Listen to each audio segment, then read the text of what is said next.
This is a CBS News special report. I'm Norah O'Donnell in New York. President Obama is about to speak from the White House. He will deliver a statement on the downing of Malaysia Airlines Flight 17. The president is also likely to address criticism of Russian President Vladimir Putin. And for his part today, Putin said his country is doing everything it can to allow a UN agency to investigate the scene.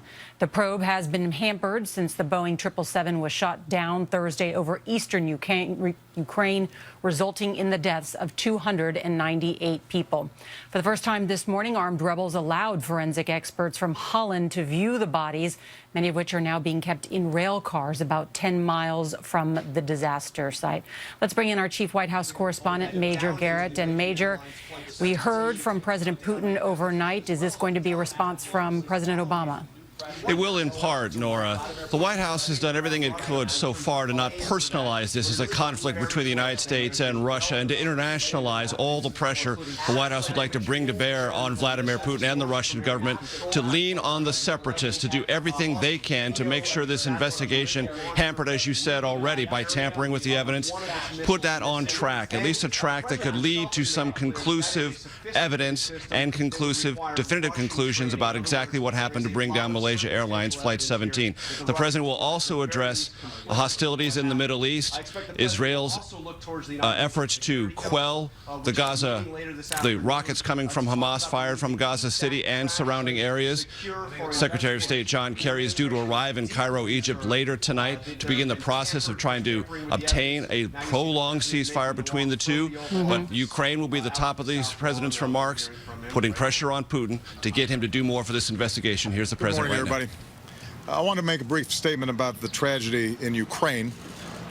Before I do, though, I want to note that Secretary Kerry has departed for the Middle East.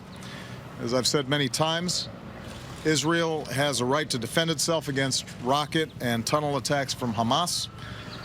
And as a result of its operations, Israel has already done significant damage to Hamas's terrorist infrastructure in Gaza. I've also said, however, that we have serious concerns about the rising number of Palestinian civilian deaths and the loss of Israeli lives. And that is why it now has to be our focus and the focus of the international community to bring about a ceasefire that ends the fighting and that can stop the deaths of innocent civilians, both in Gaza and in Israel. So Secretary Kerry will meet with allies and partners.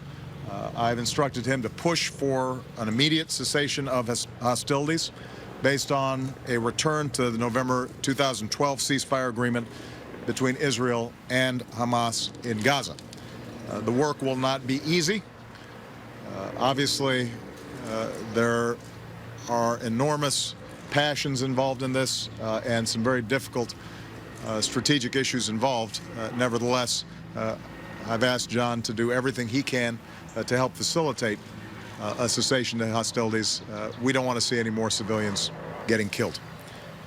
With respect to Ukraine, it's now been 4 days since Malaysian Airlines Flight 17 was shot down over territory controlled by Russian-backed separatists in Ukraine.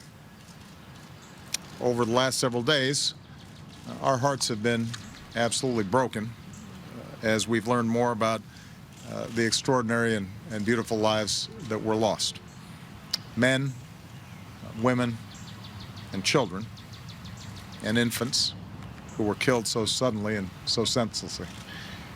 Our thoughts and prayers continue to be with their families around the world who are going through just unimaginable grief. I've had the opportunity to speak to a number of leaders around the world whose citizens were lost on this flight, and all of them remain in a state of shock, but frankly also in a state of outrage. Our immediate focus is on recovering those who were lost, investigating exactly what happened, and putting forward the facts. We have to make sure that the truth is out and that accountability exists. Now, international investigators are on the ground. They have been organized. I've sent teams. Other countries have sent teams. They are prepared. They are organized to conduct what should be the kinds of protocols and scouring and collecting of evidence that should follow any international incident like this. And what they need right now is immediate and full access to the crash site. They need to be able to conduct a prompt and full and unimpeded, as well as transparent, investigation. And recovery personnel have to do the solemn and sacred work of recovering the remains of those who were lost. Now, Ukrainian President Poroshenko has declared a demilitarized zone around the crash site. As I said before, you have international teams already in place prepared to conduct the investigation and recover the remains of those who have been lost. But unfortunately, the Russian-backed separatists who control the area continue to block the investigation. They've repeatedly prevented international investigators from gaining full access to the wreckage. As investigators approached, they fired their weapons into the air. These separatists are removing evidence from the crash site, all of which begs the question, what exactly are they trying to hide? Moreover, these Russian-backed separatists are removing bodies from the crash site, oftentimes without the care that we would normally expect from a tragedy like this. And this is an insult to those who've lost loved ones. It's the kind of behavior that has no place in the community of nations. Now, Russia has extraordinary influence over these separatists. No one denies that. Russia has urged them on. Russia has trained them. We know that Russia has armed them with military equipment and weapons, including anti-aircraft weapons. Key separatist leaders are Russian citizens. So, given its direct influence over the separatists, Russia, and President Putin in particular, has direct responsibility to compel them to cooperate with the investigation. That is the least that they can do. President Putin says that he supports a full and fair investigation. And I appreciate those words, but they have to be supported by actions. The burden now is on Russia to insist that the separatists stop tampering with the evidence, grant investigators who are already on the ground immediate, full, and unimpeded access to the crash site. The separatists and the Russian sponsors are responsible for the safety of the investigators doing their work.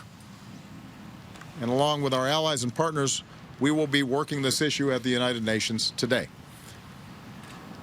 More broadly, as I've said throughout this crisis, and the crisis in Ukraine generally, and I've said this directly to President Putin as well as publicly, my preference continues to be finding a diplomatic resolution within Ukraine.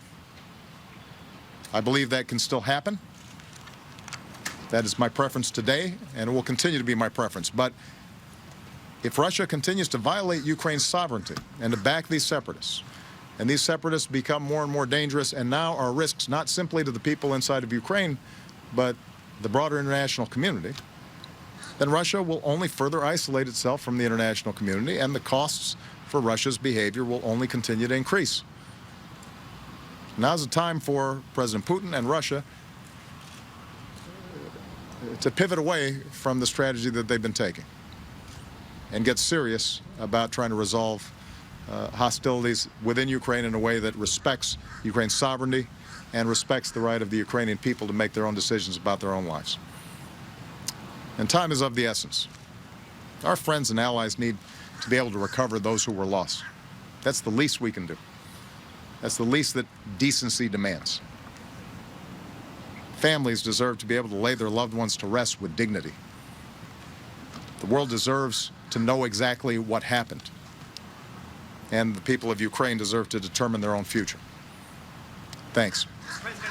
Sanctions or other actions if Russia doesn't help? And a very stern warning from President Obama from the South Lawn right there, indicating that given its influence that Russia and Russian President Vladimir Putin have direct responsibility to direct those separatists to cooperate. He says he appreciates the words by President Putin overnight, but those must be supported by actions, and those actions include immediate, full access for international investigators to access the site of the downed plane and to deal respectfully with many of the victims there.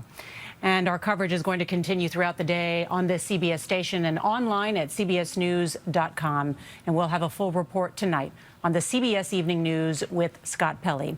Those of you in the West will now return to CBS This Morning. This has been a CBS News special report. I'm Norah O'Donnell, CBS News, New York. For news 24 hours a day, go to cbsnews.com.